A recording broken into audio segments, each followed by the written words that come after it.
Vendredi 5 septembre, Madame, Monsieur, bonsoir, vous êtes bien. Bienvenue à ce journal. Voici le sommaire. Le boulevard Katouba, désormais ouvert au public après d'intenses travaux de réhabilitation, travaux entrepris pour taire les inondations qui surgissent en cette partie de la ville de Lubumbashi, justement en période de saison des pluies. Et puis, pas question de vendre les fournitures scolaires dans les écoles. Ainsi, on a décidé, le ministre national de l'enseignement primaire, secondaire et professionnel, une décision qui tombe à quelques jours seulement de la rentrée des classes, alors que cette opération a déjà eu lieu dans bon nombre d'écoles. Une fois de plus, bonsoir et bienvenue à ce journal. Je l'ai dit en titre, après quelques temps de fermeture qui a permis les travaux de réhabilitation visant à éviter des inondations, le boulevard Katouba est enfin ouvert au public. C'est le gouverneur de province qui l'a fait lui-même ce vendredi 5 septembre. C'était devant une foule immense. Nonolando et Stéphane Chissot nous en parlent. C'est ce genre d'image qui, même sans commentaire, vous exprime la profonde désolation quotidienne d'une population. Lorsque les eaux dictent leurs lois, inondent un boulevard et forcent des maires à se dévêtir presque pour passer à l'autre rive. Et pour la première fois, un gouverneur fut obligé d'utiliser un chariot pour circuler, afin de vivre lui-même l'amertume de ses administrés. L'honorable Moïse Katumbi Tchapoué n'est pas le genre à laisser un défi ou une énigme non résolue. Lui et son gouvernement ont enfin trouvé la recette qui devrait éviter à ses administrés de vivre pareille catastrophe.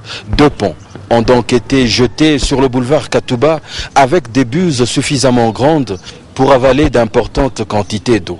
2 ponts de 14 mètres.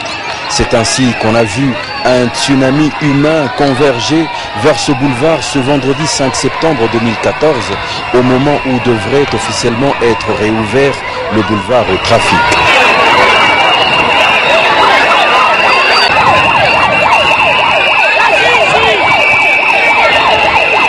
Une impressionnante foule venue là pour dire sa satisfaction au gouverneur Moïse Katumbi Tchapoué. Un monde fou qui à peine vous donne le temps de respirer.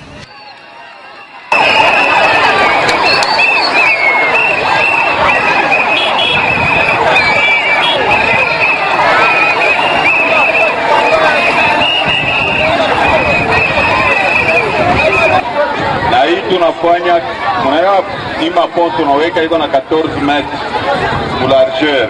Ndio tunapia kufanya ile balabala iko kwa entrée ya via ya Lubumbashi na yote ilete huku na yo muigwe kule barmu munene. Musha kone ile kwa entrée.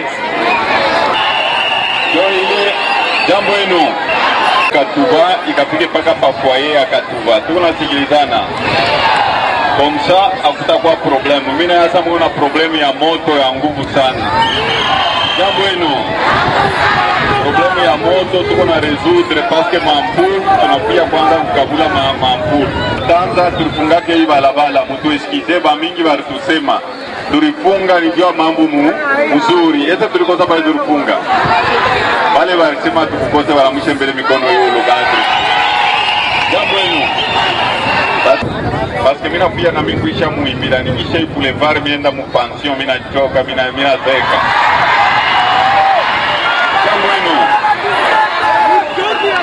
bala sema mishi tumige mzuri kwenye ndem pension. Balani va agata la pension. Mishi wana va agata la pension. Mishi wana mikono mbili va agata ndem pension. Kwa maana sisi wamishwa tunakupigia senti kila mara, na kama tuwezi kupacha tunakuwa nyuma yako kila chini. Après la réouverture du boulevard, le gouverneur attaque l'avenue Moumbila parallèle à lui pour résoudre le même problème en y lançant les mêmes travaux de construction de ponts. Les matériaux et l'entrepreneur chinois sont déjà sur place. Adieu donc aux inondations et au striptease en public pour la traversée.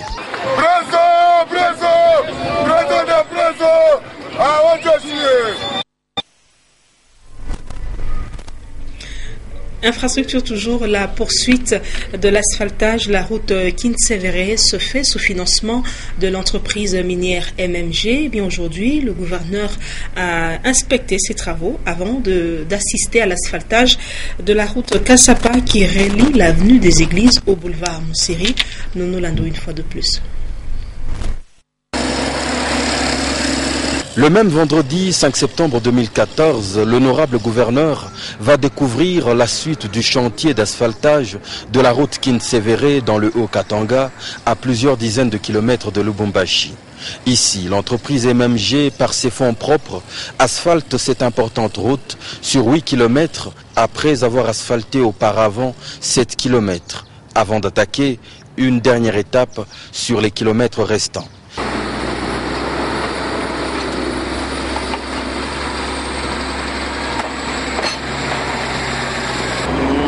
Sur la route Kintsevere, c'est une route de 25 km. C'est une route à cause de la poussière. Nous avions demandé à la société MMG d'asphalter 25 km. L'année passée, ils ont fait 7 km. Et cette année-ci, ils vont faire 8 km. L'année prochaine, ils vont terminer avec les 10 km. Donc c'est 25 km financés par la société MMG. C'est une route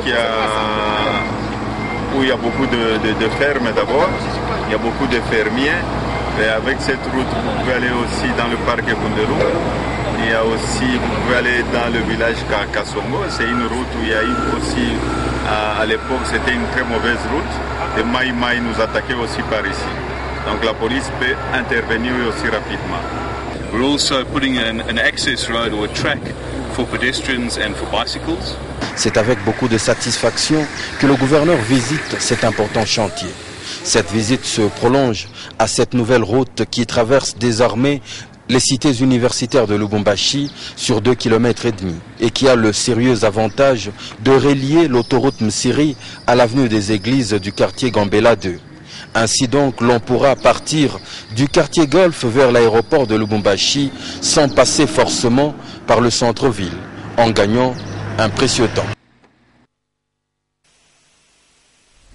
Enseignement à présent, interdiction formelle aux établissements scolaires de vendre les objets classiques aux parents.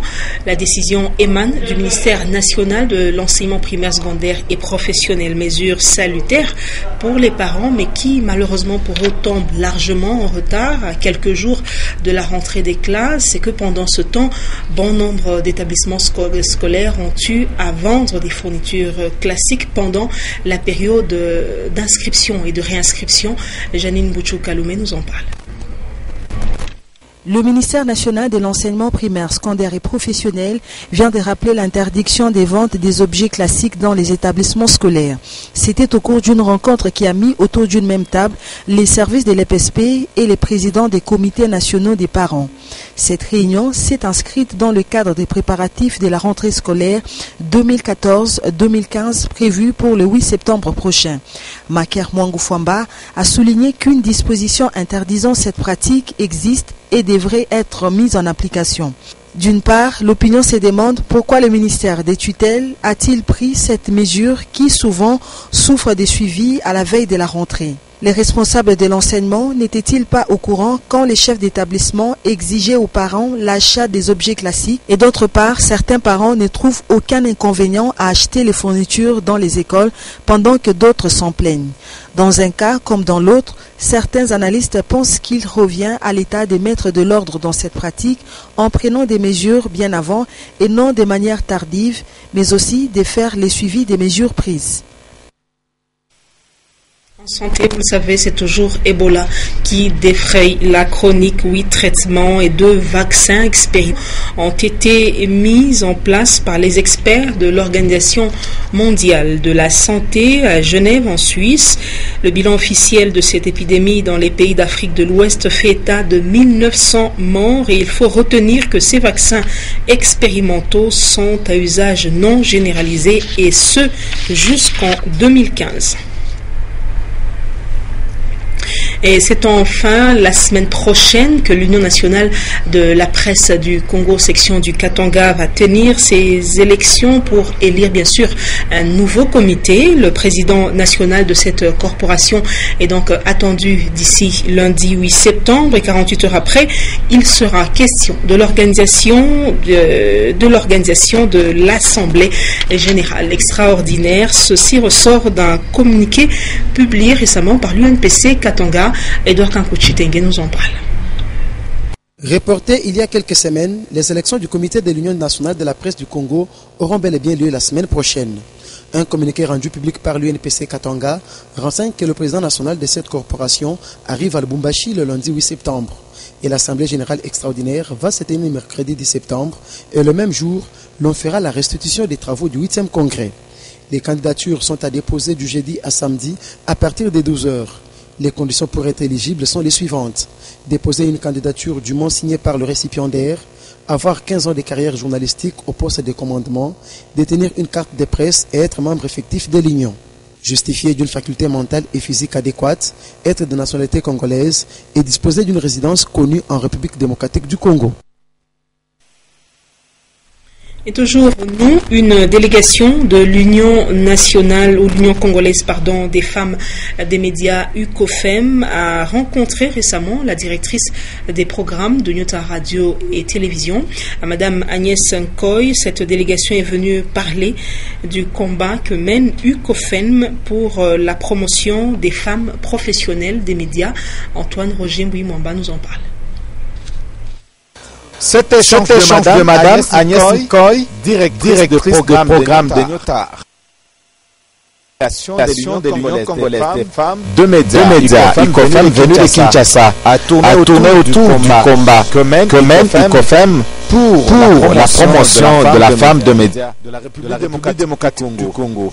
Pour Anna Maïmona Ngemba qui conduisait la délégation, la femme doit non seulement être promue, sensibilisée, travailler dans des conditions décentes, mais aussi et surtout faire preuve d'un travail bien fait avec une gestion efficace lorsque un poste de responsabilité lui est confié.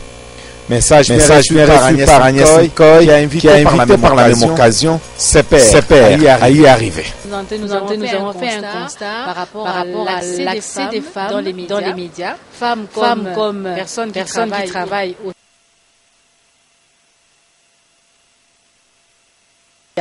et les constats est qu'il y a un déséquilibre quand on parle de l'accès des hommes et des femmes dans les médias. Notre plaidoyer consiste à voir comment est-ce que les médias peuvent améliorer leur travail en intégrant les aspects genre. Par rapport à la sensibilisation, promotion de la femme de médias, et surtout pour ne pas freiner le travail dans une entreprise, l'une des membres de la délégation a suggéré des séances de sensibilisation sur le planning familial avec l'aide d'un organisme international. Et les jeunes qui ont pris part aux activités de vacances au centre des jeunes de Lubumbashi s'y sont retrouvés ce vendredi 5 septembre. Objectif, participer à la cérémonie de clôture de la 3e édition des colonies de vacances. Après quelques concours de danse, les fournitures scolaires, dont du maire de Lubumbashi, ont été distribuées aux vacanciers. Edouard Kankuchitenge pour le reportage. La salle du centre des jeunes de Lubumbashi était inondée des jeunes